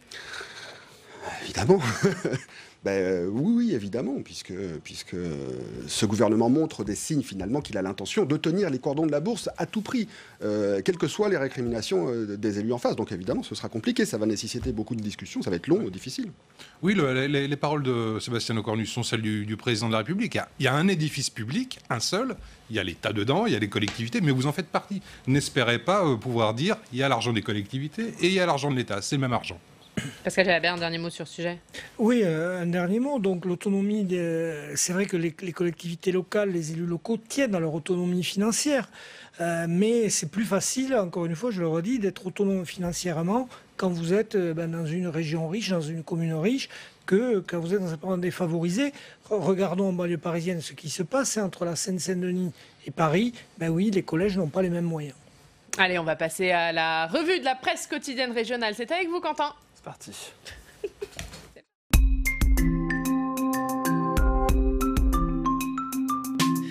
Et Quentin, on va commencer par le Républicain Lorrain, les pompiers à la une. Voilà, tout à fait, l'édition de Metz. Vous allez le voir, les pompiers en colère. Je vous montre la une du Républicain Lorrain pour qu'on puisse ensuite zoomer sur l'image et en particulier sur la légende de cette photo où on peut le voir. Ils sont épuisés par leurs conditions de travail et par le manque d'effectifs. Ils étaient hier entre 7 000 et 10 000 dans les rues de Paris. Donc pour dénoncer notamment l'augmentation constante du nombre d'interventions, y compris sur des interventions où ce ne doit pas être normalement les pompiers qui interviennent. On pense à des missions d'assistance médico-sociale ou encore à des carences des ambulances.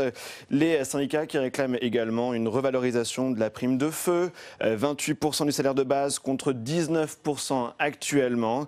Et donc, hier, une délégation était reçue au ministère. Et on va passer à l'Union, l'Union à Reims. Et là, on parle vaccination contre la grippe. Voilà, c'est donc la nouveauté de cette saison de la vaccination contre la grippe. Vous pouvez vous faire vacciner dans les pharmacies habilitées, nous rappelle l'Union. C'est depuis hier que la campagne a commencé. Il vous faut pour cela avoir le bon de prise en charge de l'assurance maladie. Et vous pouvez ainsi vous faire vacciner soit par un médecin ou alors un infirmier, une sage-femme, mais aussi donc un pharmacien. L'an dernier, peut-être que vous l'aviez vu dans vos régions, il y avait eu comme ça des tests en Auvergne-Rhône-Alpes, dans les Hauts-de-France, en Nouvelle-Aquitaine et en Occitanie. Pour rappel, cette campagne de vaccination contre la grippe, elle prend fin le 31 janvier. Et dans l'éclair des Pyrénées, Quentin, on parle du Tour de France. Voilà, le Tour de France, on va beaucoup en parler ce matin. Et vous le voyez, l'éclair des Pyrénées qui dit le Béarn est bien servi avec cette étape entre Pau et la Reims. Donc une étape qui s'annonce excitante, nous dit l'éclair des Pyrénées. Rendez-vous est pris ainsi le 5 juillet pour cette étape sur une portion inédite de 154 km. Ça va être rude, a dit Christian Prudhomme, le directeur du Tour de France, à propos de cette étape. Vous nous donnez envie d'y être, Quentin. Merci beaucoup. On va parler bien sûr de ce Tour de France et à la une de beaucoup de journaux de la presse quotidienne régionale ce matin. On va parler dans quelques instants, mais d'abord, comme tous les jours, on va se rendre dans une rédaction locale. Aujourd'hui, direction Toulouse. Retrouvez nos partenaires de la Dépêche du Midi. Bonjour Éric Berger. Vous êtes journaliste à la Dépêche du Midi et c'est dans votre ville aujourd'hui que se tient le Conseil des ministres franco-allemand. Oui, en effet, nous avons d'ailleurs titré aujourd'hui à la une Toulouse, capitale franco-allemande, puisqu'en effet Toulouse a été choisie pour accueillir ce Conseil des ministres franco-allemands. C'est une tradition qui a été instaurée depuis 2004 par Jacques Chirac et Gerhard Schröder régulièrement. Alors c'est à raison d'un ou deux conseils par an. Les ministres, chefs de gouvernement des deux pays se retrouvent dans une ville, tantôt en France, tantôt en Allemagne. Et cette fois-ci, c'est à Toulouse que ça se déroule, c'est aujourd'hui. Donc nous allons recevoir aujourd'hui dans la capitale régionale Emmanuel Macron, le président de la République, et puis Angela Merkel, la chancelière allemande. Ils seront accompagnés de leurs principaux ministres, à la fois pour un conseil des ministres, mais aussi, leur journée va être assez chargée, une visite d'Airbus qui, comme vous le savez, est installée à Toulouse. C'est la raison d'ailleurs pour laquelle Toulouse a été choisie. Il s'agissait pour eux de mettre en avant le constructeur aéronautique, qui est un des symboles de la réussite européenne, et je crois que l'Europe en a bien besoin. Donc il y a une visite qui est prévue à l'occasion des 50 ans d'Airbus.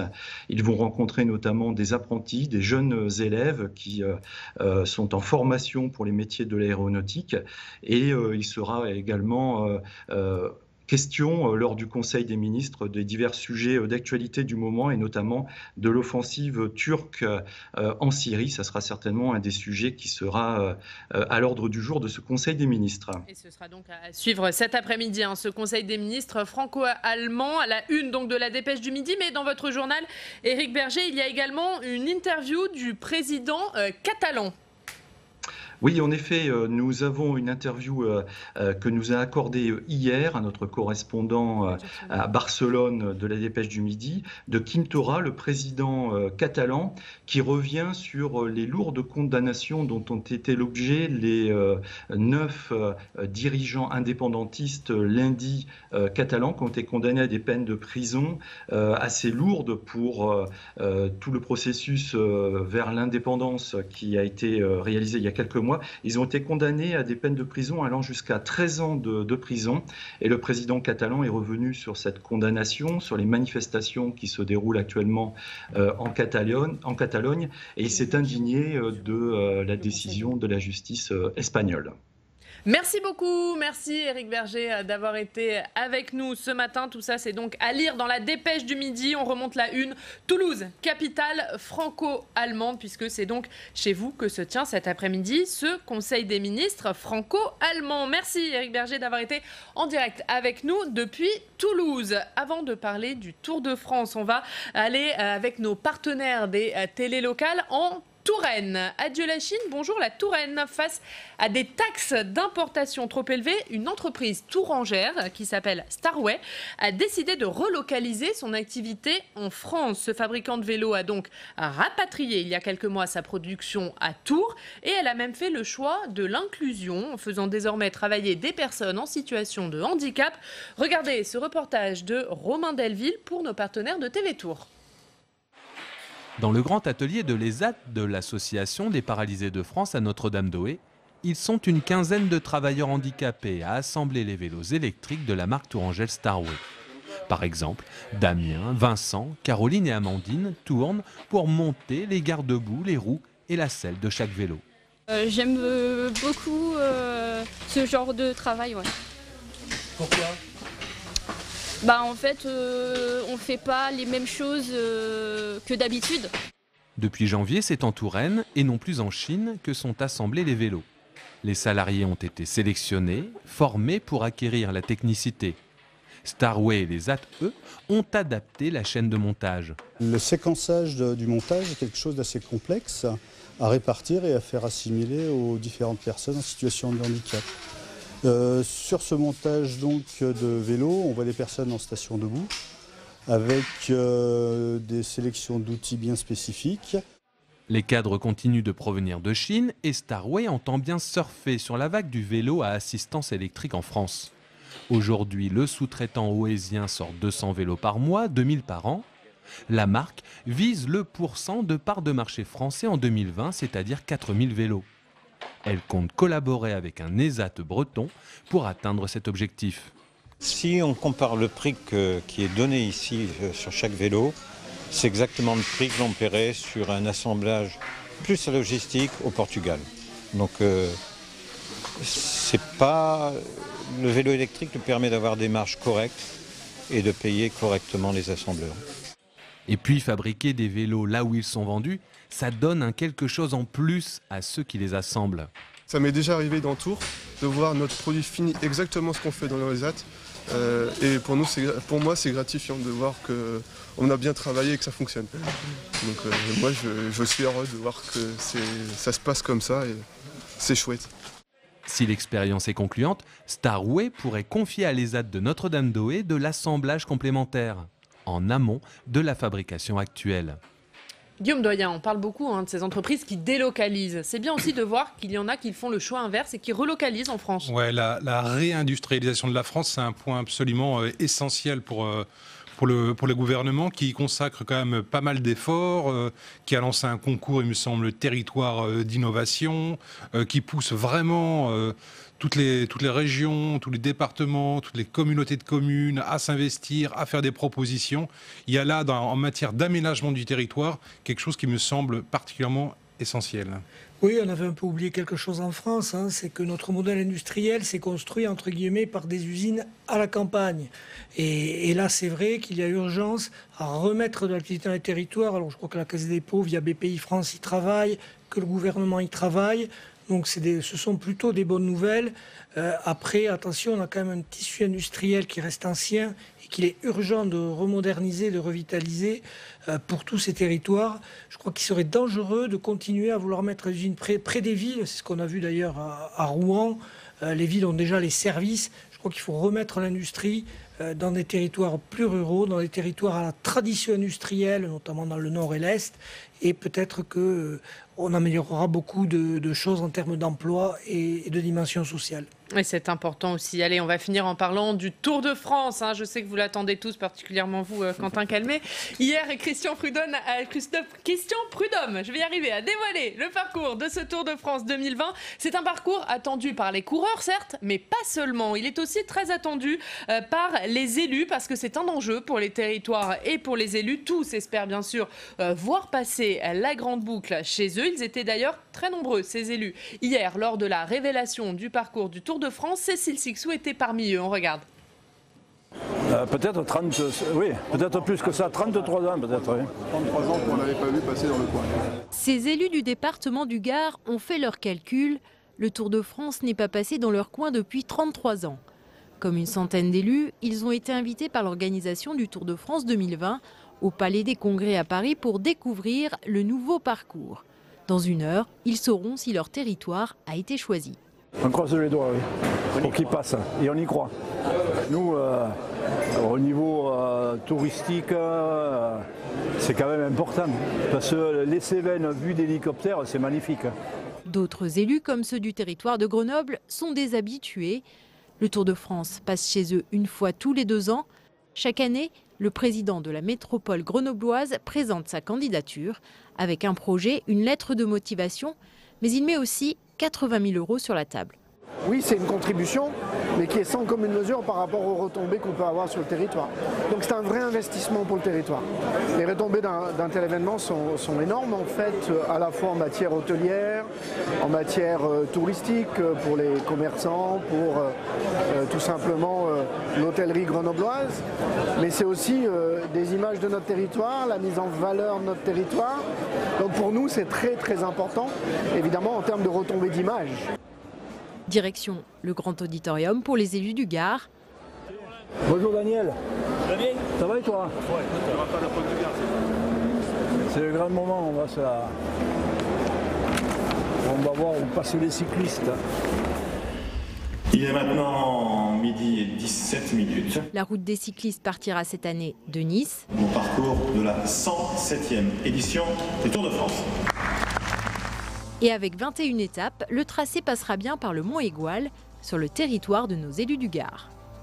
Mont-Égual, là, fier d'être sur cette carte, oui. Au niveau économie, au niveau tourisme, c'est des images qui sont vues dans le monde entier. J'ai entendu 190 pays, alors c'est magnifique. On attend impatiemment le 2 juillet, le jour du passage du Tour de France, 6e étape. En attendant le 2 juillet, les élus vont préparer en amont l'événement et organiser des festivités autour du cyclisme. Pascal Jalabert, on parle beaucoup bien sûr du Tour de France comme événement sportif, mais on le voit, le Tour de France est aussi un événement pour les élus, pour les territoires. Ah oui, et puis c'est un événement pour tous les Français. C'est vrai que à peu près 30% des téléspectateurs regardent plus les paysages que la course. Donc voilà, c'est une visite dans la France, c'est populaire, c'est gratuit, et puis c'est un peu l'histoire de notre pays. Ça fait quand même depuis 1903 que l'on suit le Tour de France, depuis que Maurice Garin, à l'époque, il y avait 6 étapes, l'a emporté. Donc à l'époque, on faisait Paris-Lyon, Lyon-Marseille, Marseille-Toulouse, Toulouse-Bordeaux, Bordeaux-Nantes, Nantes-Paris. Donc c'était très simple. Aujourd'hui, calculer le parcours, ça prend 1 an de travaux. Alors, on est passé à une vingtaine d'étapes. Voilà, 21 étapes. Comment ça se passe? Donc les communes, les départements posent leur candidature. Christian Prudhomme reçoit entre 120 et 130 candidatures par an. Et puis, il faut arbitrer parce qu'en fonction du parcours, en fonction des candidatures, on trace tout ça. On fait attention à ne pas refaire le même que l'année précédente. Donc c'est à peu près 80 000 € pour une étape départ. Et puis un peu plus, entre 110 et 120 pour une étape d'arrivée. C'est important pour les maires, pour les élus, Guillaume Doyen, ce Tour de France, parce que Pascal Jalabert parle de 80 000 €, mais on entend dans le reportage, certes ça coûte 80 000 €, mais ça rapporte beaucoup. Oui, non, mais c'est aussitôt rentabilisé. Oui. En termes d'image, pour les élus, c'est énorme. Le patron du Tour, là, il a un pouvoir de ministre ces jours-ci, pourrait le faire entrer au gouvernement d'ailleurs. Voilà, c'est ma suggestion. Voilà. J'espère qu'il vous écoute au gouvernement. Christian Prudhomme, il va être content. Je crois que les villes font régulièrement des études d'impact et puis on s'aperçoit que ça leur apporte 2, 3 fois, 4 fois la mise de départ, quoi. Pour les petites communes, c'est plus compliqué parce qu'évidemment, ils n'ont pas le budget au départ. Donc, elles s'associent en général avec les départements. Voilà, le département peut aider. Voilà, donc il y a des cofinancements qui s'organisent. Mais si vous avez 10 000, 20 000 personnes qui viennent et qui dépensent chacune 10, 20 €, forcément, vous voyez ce que ça peut générer. Donc, c'est tout bénef. Et en termes d'image, c'est encore plus, c'est ce que cherchent les élus. Il a un pouvoir de ministre que Guillaume Doyen, Christophe Castaner, mais Christian Prudhomme. Voilà, vous m'induisez en erreur. Mais c'est compliqué pour lui parce qu'il y a beaucoup de demandes. On a vu par exemple hier quand il a présenté le parcours de ce Tour de France, les gens du Nord disent le parcours passe pas par chez nous cette année. Il y a que le Sud qui est favorisé. C'est pas si simple que ça de faire ce parcours du Tour de France. Non, c'est pas si simple. Alors c'est fini le temps où on faisait une circonvolution, c'est-à-dire qu'en gros, on restait dans les régions frontalières pour faire le tour de l'Hexagone. Il faut savoir que la Corse n'a eu qu'une fois le tour. Vous faites bien de le dire. Je vous le dis, Oriane. Mais il a eu centenaire. Voilà, l'Indre ne l'a pas eu très souvent non plus. C'est le deuxième département qu'il a eu le moins souvent. En revanche, alors, si on met de côté Paris, les Hautes-Pyrénées, 94 éditions sur 107. La Savoie, c'est 91 éditions. La Haute-Garonne, les Pyrénées-Atlantiques, Pau, qui est la deuxième ville la plus fréquentée par le Tour après Paris. Voilà, le Tour a quand même ses rendez-vous. De François Bayrou. Voilà, non, le Tour a ses rendez-vous. Et puis, je crois que cette année, Christian Prudhomme a voulu réhabiliter la montagne, parce qu'on sent au fil des années que la montagne détermine moins en moins le vainqueur. Il y a les contre-la-montre, il y a des étapes de plat un peu piégeuses. Donc là, c'est un peu le Tour de France des montagnes. Allez, on va voir. C'est un Tour de France qui a beaucoup fait réagir les élus, Quentin. Tout à fait. Je vous propose un Tour de France, des réactions au tracé du Tour de France. Vous allez le voir. On commence par tous les cocoricots prononcés dans les départements lorsqu'il a été annoncé que la grande boucle passerait par tel ou tel lieu, notamment chez les sénateurs. Regardez, on en a compilé certains. Sophie Primas dans les Yvelines qui dit « Fier de ce territoire, car c'est Mantes-la-Jolie qui sera la ville de départ de la dernière étape du Tour. » Ou encore Michel Savin qui dit « Le Tour fera son retour en Isère en 2020. Excellente nouvelle pour notre département qui accueillera la grande boucle 3 jours à la Tour du Pin, Villars de Lans et Grenoble. » Il a ajouté « Espérons que l'Isère portera chance aux Français. » Seconde collection de tweets de sénateurs que je voulais vous montrer avec Corinne Imbert en Charente-Maritime qui a pu dire « La Charente-Maritime accueillera les 10e et 11e étapes du Tour 2020. » Ou encore Loïc Hervé qui a dit « Le Tour de France de retour en Haute-Savoie avec 3 points d'exclamation à la clé. » Alors on voit, les sénateurs sont contents. Il y a eu des réactions de maires aussi, forcément, Quentin. Voilà, pas mal de réactions de maires. On a vu par exemple Olivier Bianchi, le maire de Clermont-Ferrand, qui dit « Voilà, 31 ans après son dernier passage, nous accueillerons le départ de l'étape du 11 juillet. Quelle fierté pour notre ville, notre territoire, notre région. » On se dit aussi qu'une année d'élection municipale, la perspective de voir le Tour de France dans sa ville, ça doit être assez séduisant. Et c'est ce qu'a souligné. Ça passe après la municipale en même temps. Oui, mais bon, c'est les équipes qui ont travaillé cette année. Donc Gérard Collomb, il a dit « Ce choix récompense le travail préparé depuis 3 ans par nos équipes. » Donc voilà, Gérard Collomb, lui, il insiste sur le fait que c'est aussi lié au travail de l'équipe municipale. Et alors, il y a des étapes, je cite, à haut potentiel affectif. Voilà, avec à la clé quelques petits cœurs dans les tweets. Je parle du tweet de Jean-Pierre Raffarin, qui du coup a dit qu'il y avait des étapes à haut potentiel affectif entre Châtelaillon, Poitiers et Chevigny-Saran. Voilà, oui, c'est rare un ancien Premier ministre qui tweete des cœurs, mais c'est pas grave. L'ADF a tweeté une vidéo. Regardez, c'est assez impressionnant. On voit cette étape qui, là pour le coup, je crois, sera mon coup de cœur entre Oléron et l'île de Ré. C'est donc cette étape qui aura lieu le 7 juillet. Olivier Falorni, qui est le député de la Charente-Maritime qui a dit d'être très heureux que la Charente-Maritime accueille en 2020 la petite reine d'île en île. Merci Quentin. On a votre étape coup de cœur, Pascal. Votre étape coup de cœur, c'est celle peut-être qui va passer en Isère, non? Non, c'est désolé, c'est celle qui va arriver en Savoie. À Méribel, puisque pour la première fois, le Tour va découvrir le col de la Loze. C'est une route qui a été goudronnée juste il y a 2 ans, donc c'est une première. Et moi j'aime bien quand le Tour découvre de nouvelles routes. Donc là, et c'est une route qui fait peur à tous les coureurs. Voilà, une arrivée inédite avec de forts pourcentages, un gros potentiel d'attaque. Donc j'espère que cette étape savoyarde, qui part de l'Isère, il n'y a pas de problème, donc tout le monde est content, cette étape sera animée. Un mot juste en effet sur la Charente-Maritime et l'Isère qui tirent les 2 journées de repos. Et ça c'est très important parce que les journées de repos, d'abord ça remplit les hôtels, les cafés, les restaurants, donc ça rapporte beaucoup. Et puis c'est le jour où on peut le plus voir les coureurs. Et l'Isère qui tire le gros lot, la journée de repos et l'étape mythique du 14 juillet. C'est à la une du Dauphiné ce matin. On va le voir, Pascal, Dauphiné du groupe Ebra. 3 jours en Isère. Merci messieurs. Guillaume Doyen, on va voir la une de la Gazette des communes cette semaine. Rien à voir avec le Tour de France. Recrutement, rémunération, carrière, la vérité sur les contractuels. Merci Stéphane Robert d'avoir été avec nous. Merci Quentin qui devient spécialiste du Tour de France. On se retrouve à 14h. N'oubliez pas, sur Public Sénat, la séance de questions d'actualité en exclusivité en direct sur notre antenne. On se retrouve demain. L'invité politique, ce sera Jean-Baptiste Lemoyne, secrétaire d'État auprès du ministre de l'Europe et des Affaires étrangères. Très bonne journée, à demain.